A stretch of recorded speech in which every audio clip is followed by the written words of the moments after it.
Hello, hello! Aujourd'hui, on est super contente de te retrouver pour une nouvelle vidéo. On a envie de partager spontanément une guidance pour les énergies de cette pleine lune en Capricorne, dont je vais vous parler un petit peu en introduction. Et puis Charlotte, très intuitivement, viendra me compléter par L'été la suite. qui nous traverse en ce moment. Hello à tous. Ouais, complètement.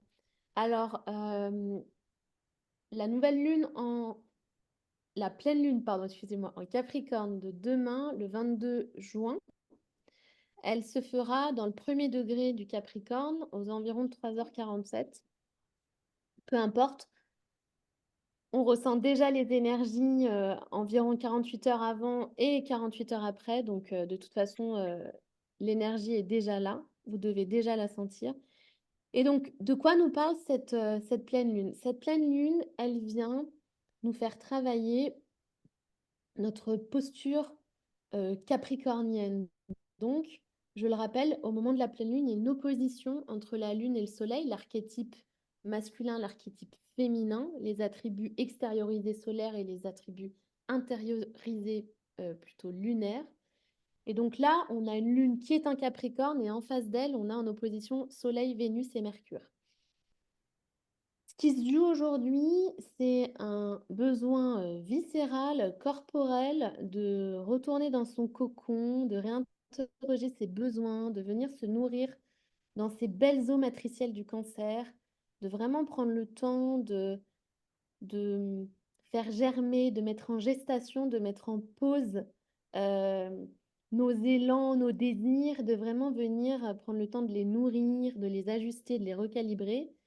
Et en face, on a cette lune en Capricorne qui vient nous dire, OK, est-ce que c'est pas le moment de lâcher un peu les efforts? Cette pleine lune, elle vient clôturer un cycle de 6 mois qui s'est ouvert au mois de janvier, au moment de la nouvelle lune en Capricorne, et qui nous a fait travailler, maturer, fournir des efforts, mettre du cadre, de l'autorité dans certaines zones de nos vies. Et puis, j'ai envie de parler au niveau collectif, dans notre société, dans notre structure.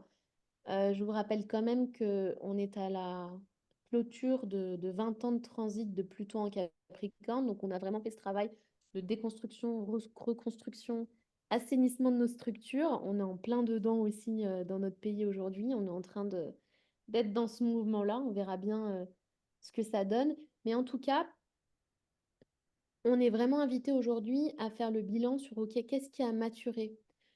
Comment je peux reprendre ma responsabilité à propos de tous ces enseignements que j'ai reçus?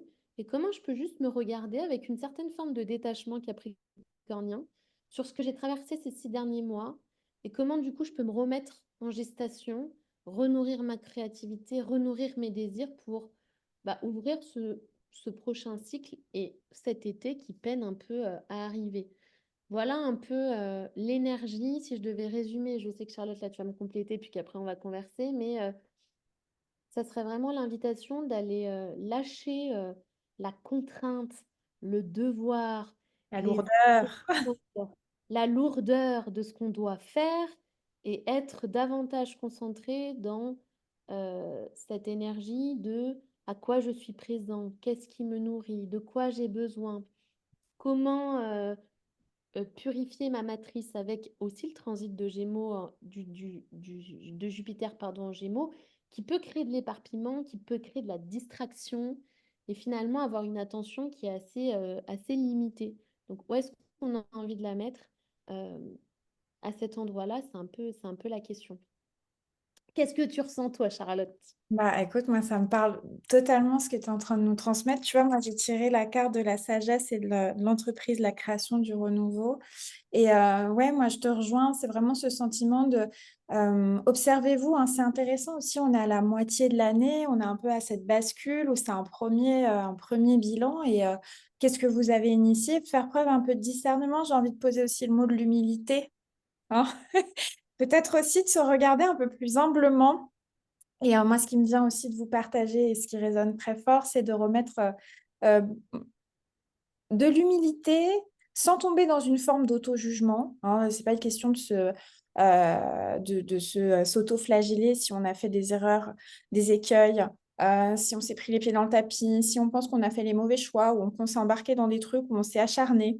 Il y a vraiment cette nuance aussi entre, observez-vous ou est-ce que justement vous êtes en train de basculer dans une forme d'acharnement et de vraiment réviser, comme disait Mathilde, je suis totalement en phase, une invitation à réviser vos besoins, à venir renourrir de l'intérieur la machine, hein, qui est vous. Rappelez-vous quand même que le carburant premier, c'est votre énergie, c'est votre corps, ce vaisseau sacré qui nous permet d'œuvrer dans nos vies.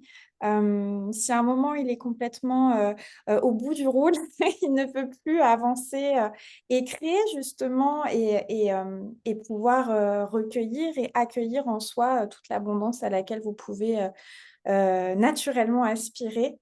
Donc c'est vraiment une invitation, ouais, à se recentrer, à vous reconnecter. Moi, je ressens très fort en ce moment la connexion à la nature, la reconcentration de votre attention.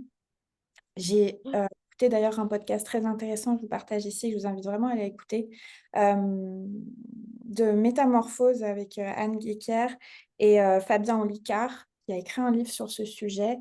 On est quand même, dans une société, dans des générations où, notre attention a vraiment, baissé en termes de qualité et nous sommes, très distraits, très, éparpillés, beaucoup trop, matrixés avec nos écrans. L'ère covid, depuis 3 ans, nous a, over digitalisés et notre attention en a fortement pâti et moi aussi, c'est ce que je vous invite là et ce que je vous transmets, c'est d'aller observer, hem, justement votre qualité de présence dans vos vies. Donc ça passe toujours premier canal par votre corps et puis au-delà de ça, votre, attention et vos intentions relationnelles, dans aussi vos entreprises au sens large, hein, c'est-à-dire dans ce que vous, créez, dans ce que vous faites au quotidien.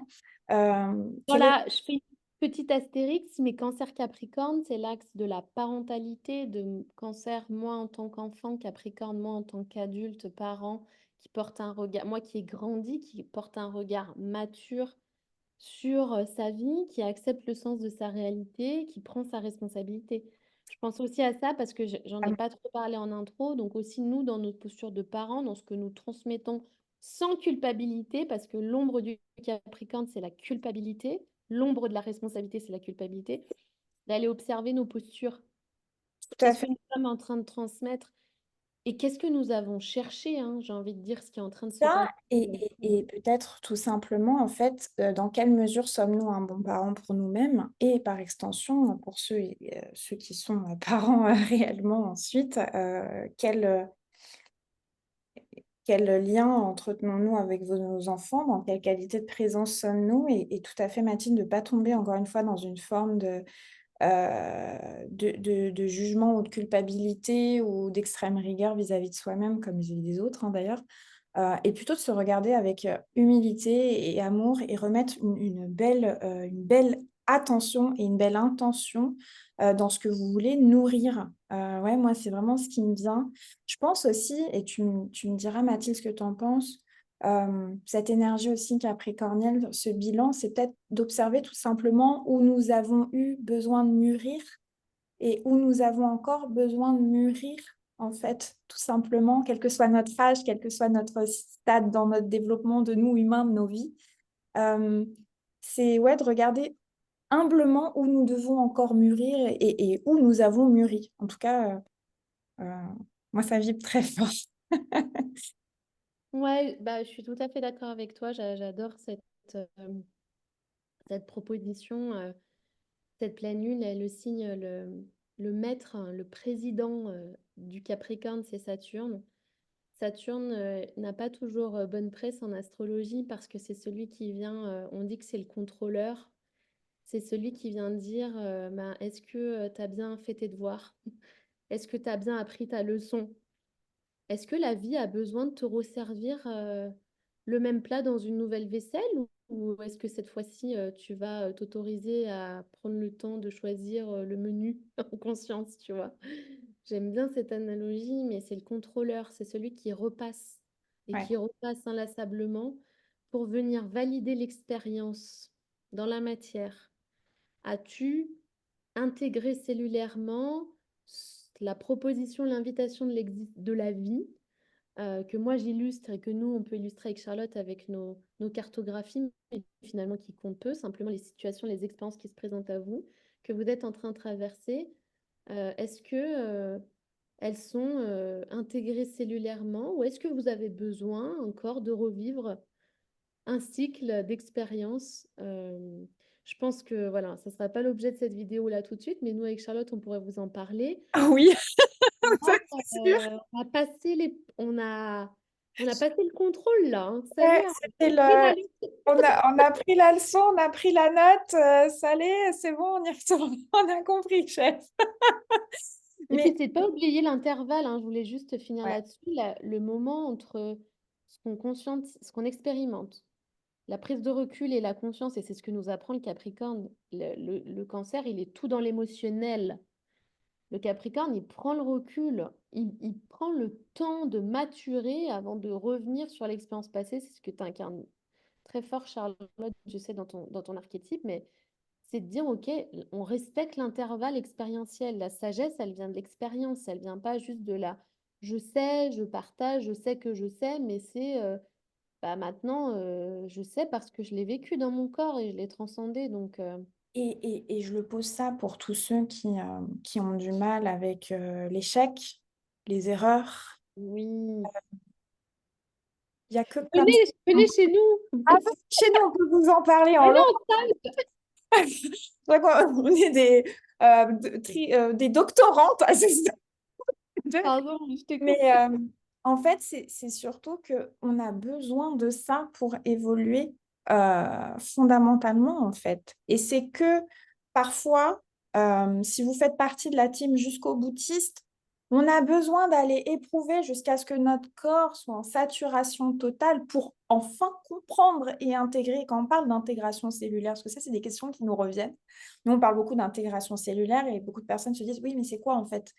Bah, c'est tout simplement que les infos sont stockées dans votre corps et que la traduction parfois de vos mots MAUX sont aussi la traduction des mots MOTS de tout ce qui s'est accumulé en vous et que vous avez besoin d'éprouver dans le corps, de passer de ce canal de votre tête à votre cœur, à votre émotionnel, jusqu'à votre corps, jusque dans vos cellules, parce que dans vos cellules, dans votre ADN, se stockent et se logent vos mémoires et que pour aller au bout d'une expérience, pour éviter, comme Mathilde vous partage, de tomber dans des schémas répétitifs, il y a un travail un peu de nettoyage. Ça me fait penser à la vidéo que tu m'as envoyée, Mathilde, d'Aruna, sur ce grand nettoyage là, un peu karmique dans lequel aussi on est. Je suis en train de faire un aparté, mais regardez juste ce qui se joue sociétalement là. On est dans quand même des questionnements de est-ce qu'on va se reprendre une troisième guerre mondiale? On pensait que l'humanité avait compris jusqu'au bout de l'horreur. Regardez juste ce qui se passe dans le monde, j'en ai des frissons de vous le dire. Euh, on n'a pas compris et on y Ah retourne. bah là, ce qui se passe dans le monde et ce qui se passe en France avec les élections, je ne m'étalerai pas On va pas rentrer là-dedans, mais détail, regardez. mais on l'a cherché. Les gens se disent, mais comment est-ce possible? Mais c'est la résultante de toutes ces expériences qui n'ont pas été éprouvées.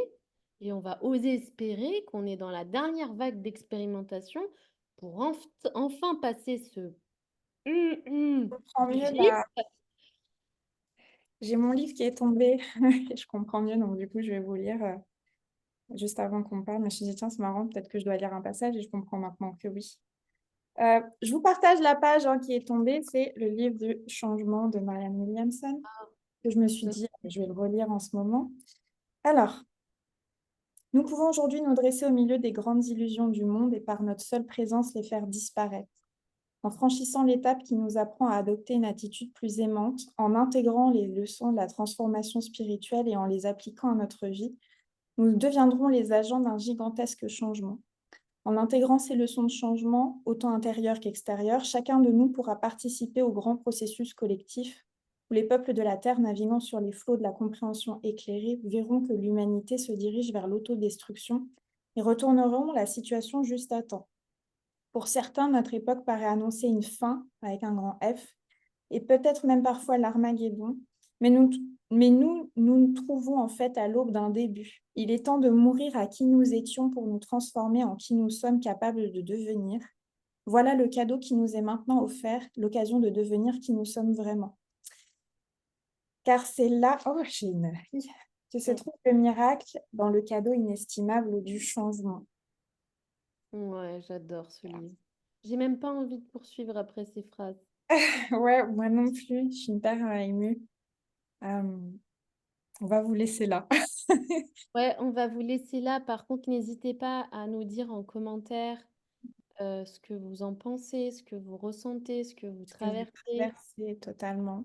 Et Euh, puis voilà, si ça résonne pour vous, si ou pas du tout, peu importe, on est ouverte, mais n'hésitez pas à nous dire et puis à envoyer cette vidéo à quelqu'un qui aurait besoin peut-être de l'entendre, de l'écouter.